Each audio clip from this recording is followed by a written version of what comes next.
Okay, good day everyone. Now I will present to you the historical development of the Philippine educational system. First, the pre-colonial era before 1521. Pre-colonial education, informal, community-based learning, oral traditions, practical skills, focus on survival and cultural transmission. During this time, pre-colonial education is informal. It means uh, that no established formal schooling, no formal preparation for teachers. Uh, During these times, the only teachers that we have is our parents. During pre-colonial education, ang mga magulang po natin ang nagsilbi nating mga teachers. Ang mga nanay po noon ang nagtuturo sa kanilang anak sa mga gawaing bahay, sa mga anak na babae. Tinuturuan nila ang kanilang anak na babae na sa mga gawaing bahay tulad na lamang ng pananahi, paglilinis ng bahay at pagluluto. At ang mga tatay po noon ay tinuturuan naman ng kanilang anak na lalaki sa mga paghahanap ng pagkain. And sa madaling salita nga po, ang education during this time is nakapokus lang siya sa survival and cultural transmission and sa livelihood, household chores, and how to be good husband and wife. Next naman po ang Spanish colonial period, 1565 to 1898. Dito na po tayo nagkaroon ng formal education. Ngunit ito po ay religious focus, Catholic schools, limited access primarily for elites, Spanish language instruction. Mga panahon po na ito ay nagkaroon na nga po ng formal education. Ngunit, hindi ito para sa lahat. Ito ay para sa mayayaman lamang. Tulad nila Jose Rizal, ang mga tinatawag nating ilustrados. At ang mga tinuturo po noon ay puro about sa religion. Highly religion centered tulad ng songs, doctrine, confession, and communion. Ang nagsilbi po natin mga teachers noon ay ang mga Spanish missionaries. At yung mga schools po noon ay separate. Kumbaga magkahiwala yung eskwelahan ng lalaki sa babae. Next po ito pong American colonial period. Mula 1898 hanggang 1946. Establishment of a public education system, emphasis on English language, expansion of access to education, introduction of American educational models. Dito na po tayo nagkaroon ng public education for all. During this time, English is medium of instruction. At ang mga teachers po natin dito ay tinatawag na mga Thomasites. Ito po yung mga teachers natin mga Amerikano. Nakarating po sila dito taong 1909. Sila po yung naging teachers natin noong panahon ng American regime or American era. Dumako naman po tayo sa Japanese occupation, 1941 to 1945.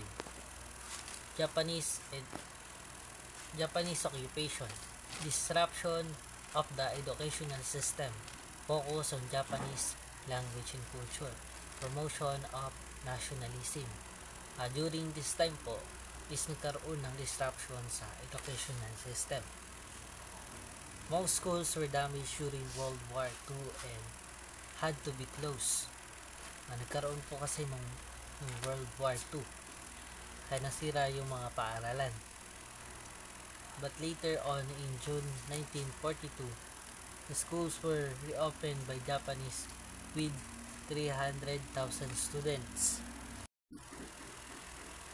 Bagamat naibalik po ang education during this period, is nagkaroon po ng pagbabago dahil sa binago ng mga Japanese ang curriculum. The teaching of Tagalog, Philippine history and character education to Filipino students. Second, the love for work and dignity for labor was emphasized. Third, there was the spread of elementary and vocational education.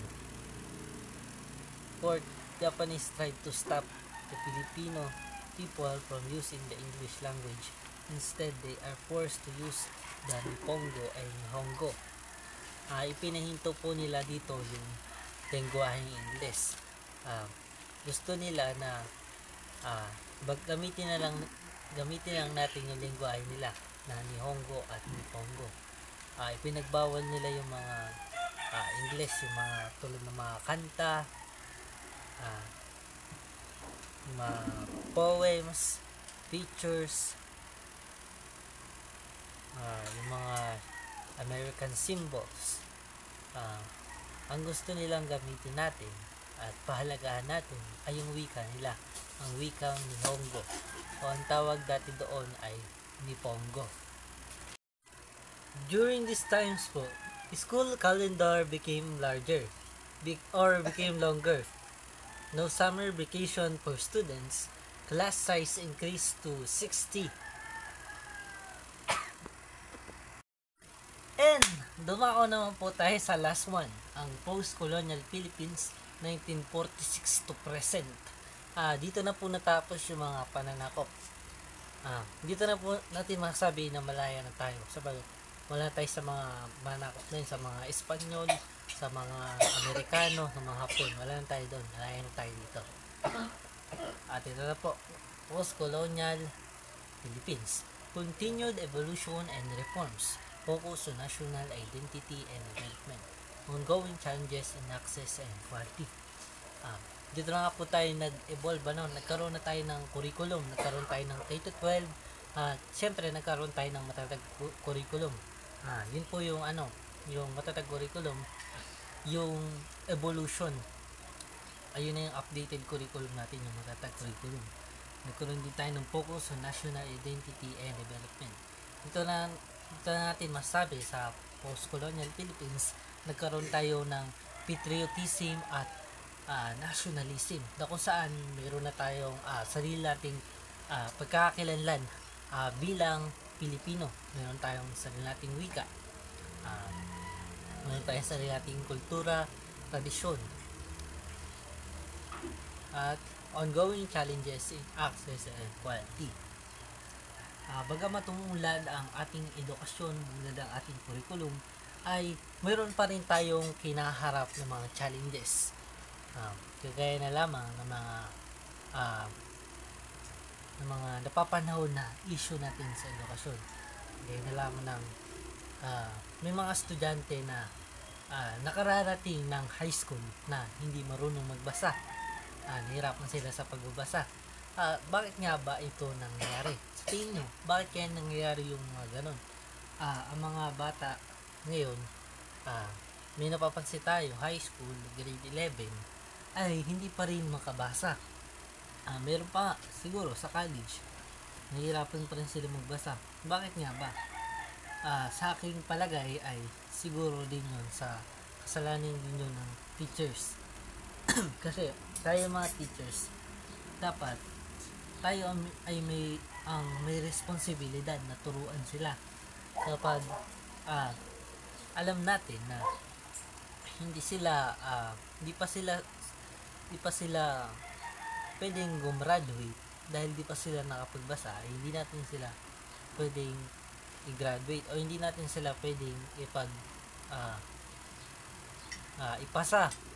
Hindi natin sila dapat ipasa kasi responsibilidad natin na turuan silang mabuti kung ano yung nararapat para sa kanila. Yun lang po para sa araw na ito. Maraming salamat po sa pakikinig.